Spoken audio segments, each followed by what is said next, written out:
What's up? Welcome back. I'm Phil. That's Sam. Hey guys, welcome back to the channel. And what are we getting into today, Sam? Oh, we are doing, finally, the US tests the new Super A-10 Warthog after getting an upgrade.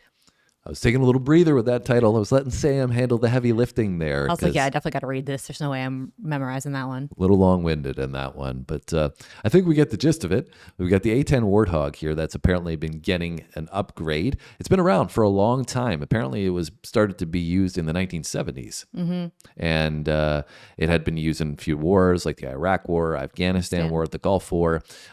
So it's been used, and it's been a feature of the military for a while, but obviously now here it says that it's getting an upgrade, and finally, it's about time, 50 years later. Long overdue. Yeah. And actually, I think we did a video about a Warthog pilot, a female pilot at that, in a video a while back. And you guys were loving that one. It's a really cool story that we got into there. And like I said, I think she was flying a Warthog. So cool to come back to this, because now, we didn't know much about this stuff at all when we got into the channel. It's been really cool learning more about the military stuff, because I had no idea about anything to do with that, and seeing more up close views of the technology that they're using, and the aircrafts they're using, and all the different weapons and all that stuff. So yeah, it was not in Sam's wheelhouse, but No. and it wasn't really so much in mine either. But it's been really informative and educational, and to know what's going on in the world, what kind of developments are taking place, who's doing what. The military, we've learned about elite special forces, all that kind of stuff. So now it's cool to come back to this after we've learned a little bit more and find out about the A-10 Warthog here. So let's figure out, or find out, I should say, what this upgrade is all about. You ready? And let's do it.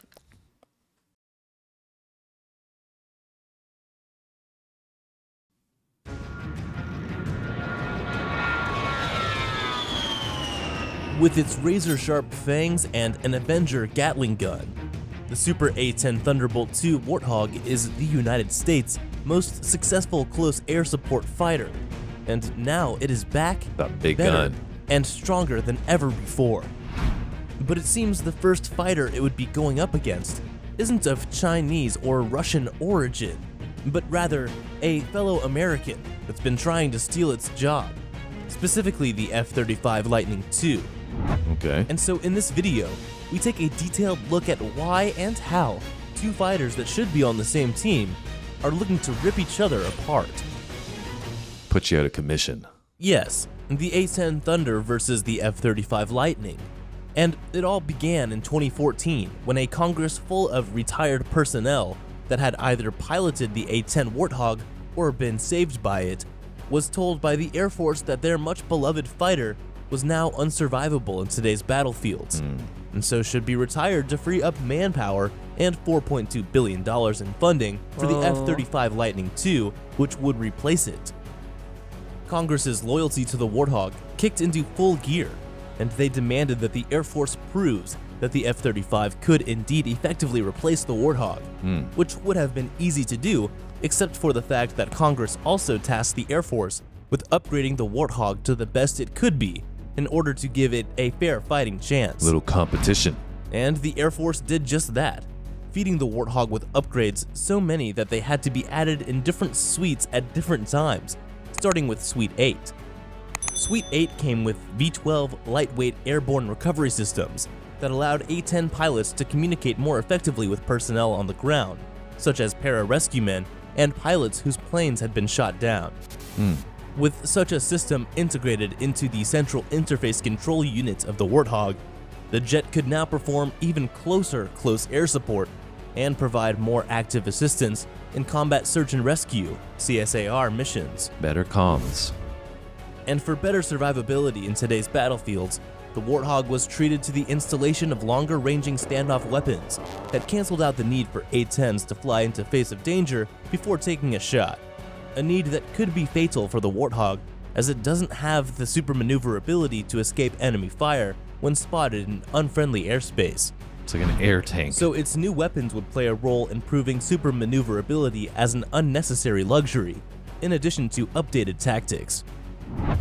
Some of these tactics include the use of the Warthog's modern night vision goggles to keep dominating the battlefield during the night and at medium or low altitudes, and engaging maritime targets with AGR-20 advanced precision kill weapon systems, rockets that load 4 times faster than their predecessor, a bang of a finishing touch from Suite 8.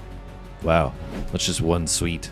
Suite 9 then came, bearing more gifts for the Warthog, starting with the integration of a situational awareness pad into its operational flight program. This enables Joint Terminal Attack Controllers, JTACs, to report their positions digitally, which is a significant leap from requiring pilots to search for them on the ground, where they could easily be camouflaged by dust. And in more specific response to camouflaging or targeting errors, the Warthog is now able to validate targets to prevent accidentally aiming at friendlies with inertially aided munitions in the heat of the moment, which is really every moment on a battlefield. And on the battlefield, the Warthog can now engage multiple targets, up to 6 at a time, with precision-guided munitions simultaneously, and with the push of a single button. These precision-guided munitions are assorted, too, from 500-pound class GBU-38 explosives to 2,000-pound class GBU-31 Joint Direct Attack munitions. Insane. That would be set for an explosive journey thanks to pinpoint accuracy capabilities that have been further enhanced by the new high-tech helmets known as Hybrid Optical-Based Inertial Trackers. Say what? Or HOBIT for short. The Hobbit. These helmets come better. with a mounted sight that more accurately responds to pilot-headed movements. A give the pilot less work to do feature that combines with other new upgrades to improve the Warthog's capability to operate from austere environments with little to no support. But apparently, all upgrades sound fancy when narrated, and it was time for some real action. Some type of competition that sees the A-10 and F-35 battle it out, jet to jet, to determine which deserves to be the Air Force's go-to for close air support missions. And it's really interesting because, they talked about how the A-10 has been used so often and so frequently, and it's been highly valued as an asset, as a part of the military and the Air Force, because of the missions that it does, right, in the close quarters that it's in. And it's, I think its strength is that it's armored, right, and that it can do a lot of damage and take a lot of damage at the same time.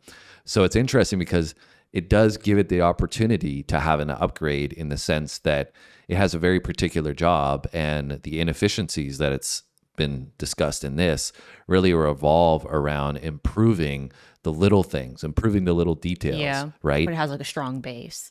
And having it become more efficient at the thing it's already doing. And you can do that from computers, right? You can do that from the digitization that they've talked about a lot in this, or maybe just improving some of the weapons that are a part of it, rather than having to overhaul the whole thing and changing it. And like they talked about in the beginning, the discussion between Congress is, well, like, do we really need a whole new plane for this? Or can we just optimize the current one and use some of the new technology that we have to make it work a little bit better, rather than, decommissioning this already great thing that we've been utilizing with so much success for so long, right? Yeah, it's crazy too, right? Because obviously the original base of this plane is very old at this point in time, right? So it's kind of like when you're looking at a computer, like, when you're just like looking at your computer, most people these days will buy a new computer instead of upgrading the computer that they are, the hardware or the software or whatever inside the computer that they already have. Yeah. Especially most of that's due to compatibility, right? So I find that interesting with this is that that this is even compatible at this point with some of these upgrades, because it's like, at what point does the base of it become obsolete, right? So I think it's really cool that they are able to do this for sure, and be able to just pour some of the resources into upgrading it instead of having to like come up with this whole new thing that's going to take forever. And blah, we blah. don't know if it's going to work out yet, because the competition is arising, and we're about to find out what the result is going to be. But nonetheless, we're seeing it get an upgrade and seeing that it's possible. Yeah. Right? And maybe it's not the best. We'll find out. Yeah. But one thing that I do love, though, are these little faces painted on the front of the planes. Of course you do, Samantha. You're a design freak. They're like little characters. So Congress demanded a fly-off, which is a face-off, but, for things that fly. And while fly-offs are usually debate settlers, this one was far from it, as there were talks of the Air Force setting it up in ways that favored the F-35 over the A-10. And it also didn't help that the fly-off was actually shrouded in as much secrecy as Mr. Krabs' secret recipe. Sorry, what? Eventually, the fly-off ended up not having much weight and leaving everyone to inquire on specs again, which is fine because specs don't lie. And one known spec of the F-35 is that thanks to its super sleek lines that help cut through the air easily and its high-tech gadgetry, the fighter would simply have a hard time trying to fly or loiter as low and slow as the A-10 does in close air support missions. In fact, the A-10 loiters so long and flies so low sometimes that it is equipped with a titanium bathtub belly to absorb the inevitable ground fire it will receive from troops on the ground that are so close to the jet they could be pictured wearing it as a hat. However, despite the Warthog's domination in this department, the Air Force is more interested in matching the F-35 up to speed than prioritizing the Warthog. In the Air Force's defense, though, significant investments to the tune of $400 billion have gone into the development of the F-35, making it the Pentagon's most expensive weapons program to date. So it does make sense that the Air Force wants to utilize it to the max, to be their everything, from their top-of-the-line fighter to the butler that answers the door. And while this argument was gaining weight in favor of the F-35, the A-10's biggest upgrade yet, Suite 10, would arrive, and it was just what the doctor ordered. With Suite 10 upgrades installed, the new Super A-10 was unveiled with the full integration of AGR-20 APKWS weapons, GBU-31 JDAM guidance kits that convert unguided bombs into all-weather precision-guided munitions, and small-diameter bombs that have advanced multi-target engagement capability that would see the Warthog, theoretically, able to target 18 units of 3 different types of weapons at once, and with much higher accuracy too. Thanks to the JDAM guidance and a new synthetic aperture radar pod that would get the Warthog aiming like a sniper as it glides through the air on new wings provided by Boeing, after being funded with a stunning $1.1 billion to deliver 173 sets of new wings. Oh, there you go. Wings that would last for up to 10,000 flight hours without requiring a depot inspection. Then a further project, known as the A-10 Thunderbolt Advanced Wing Continuation Kit, or ATTACK for short, was launched to provide an additional 112 sets of wings. And next on the unending list of upgrades for the Warthog is a data link that allows threat information to be shared between A-10s, resulting in increased spatial, battlefield, and situational awareness, which are all important ingredients for survivability, and so addresses the survivability fears of the Air Force regarding the Warthog, at least significantly. This should then likely cement the Warthog's position on the front lines as a close air support aircraft, whether alone or side by side with its fellow compatriot, the F-35. So with Thunder and Lightning back on the same team, the Air Force is keen to fit the Warthog with as much 5th generation tech as possible, seeing as the F-35 is, after all, a 5th generation fighter. And so tests have been ceaseless at the Eglin Air Force Base in Florida for an array of upgrades that would have been known as Suite 11. Suite 11 would focus on using agile development methodologies to not only bring these upgrades to life, but also allow for a more rapid update cycle for relevant enhancements, particularly those that relate to digitization, such as the addition of jam-resistant GPS, a 3-dimensional surround sound system, the ARC-210 radio, and the new 11.6-inch 1920 by 1080 pixel multifunction color display high-resolution display system, or HDRS, that would fix the Warthog's cockpit that's full of avionics that look like they run on Steam. With the HDRS, the Warthog would be getting a digital primary flight display that pampers pilots with cinema-level quality of targeting pod footage and an advanced map engine that enhances target correlation with the battlefield. This single upgrade would be the cockpit's most significant modernization since the A-10A to A-10C conversion back in 2005. And the Warthog has been serving even long before then. Introduced in the 1970s to disintegrate Russian tanks on the ground, the Warthog would add the bonus of fury in Iraq to become the most efficient close air support fighter from the US, an efficiency that remains to this day, after almost 50 years since it was introduced. Crazy. The A-10 Warthog is a solid reminder that a fighter is built to fight until it can fight no more. A reminder that a fighter could always keep up with the times if prioritized. And a reminder that you should subscribe to this channel and give this video a like. And share your opinion in the comment section below. Which fighter were you rooting for? The A-10 or the F-35? And that'll be all for now. And that was the upgrades to the A-10 Warthog from Front Cost's channel there. Give them some support. as they alluded to. And we love supporting all different kinds of channels on our channel. So make sure you guys do that as well. But Sam, do you have any closing thoughts on the A-10 Warthog and what we learned about its sweet upgrades? Well, I just feel like it's pretty cool, like how much they were able to upgrade something that's 50 years old, right? Like it's obviously, I mean, it's not a new plane, but it's like definitely a 2.0 or even 3.0 level right now from where it was initially.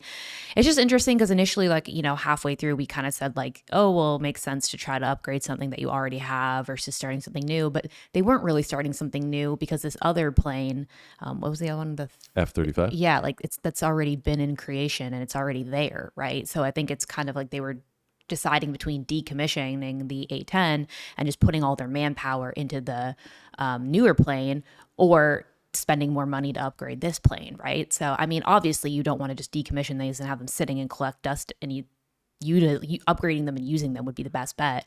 But at the same time, it's not like they'd have to start all the way over, right? So it's kind of like, you know, a double-edged sword of like, where do you place your resources and your manpower and lots of money?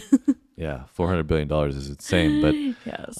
I think, though, like what they had talked a little bit about in this video was that maybe the F-35 would struggle with some of the things that the A-10 Warthog was already really good at. Yeah. And, you know, though its design, obviously, I think the F-35 looks sick. Like, it looks really, really cool. But, you know, maybe that design is not as fitted for what the A-10 Warthog has been doing. Yeah. Now, that said, warfare changes all the time, right? So maybe that ground support is not going to be needed as much because of, you know, drones that are going to be Sending used. missiles out left, right, and center. Yeah, and you know, unmanned drones now. So there's, you know, all constantly changing aspects to warfare, and you know, they talked about how the F-35 had great maneuverability, and that's something maybe the A-10 Warthog lacked, but that maybe is its strength because it's more armored, like they said, with the belly of the The aircraft. tub, there yeah. is, you know, like impenetrable. But Yeah. I think like they said, right, they made the analogy of like thunder and lightning, and in a perfect world, both of these would work together to Yeah, utilize exactly. their strengths, right? So,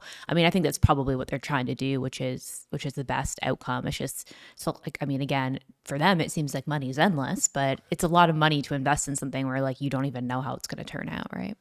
yeah, well, I mean, you know, that's the military complex is certainly a large component of government spending, I would say. So, but the other hand, you know, it's like, who knows? Would there be less? I mean, there seems to be, in my opinion, too much war as it is. But would there be more war and less peace if there wasn't a deterrent of military spending? It's hard to say. So you guys can give us insights down below on the A-10 Warthog or anything else that we should check out that we haven't checked out on the channel. But we have a lot of, I don't know if they're experts or not, but they sound like experts that come through in our comments and give us insights on Yeah, you guys educate us on all the things. on stuff like this. So we appreciate those insights. We appreciate all your support on the channel. Hit that like button if you enjoyed this video. Comment section down below. Subscribe. Have a great day. We'll see you in our next video. Thanks for watching.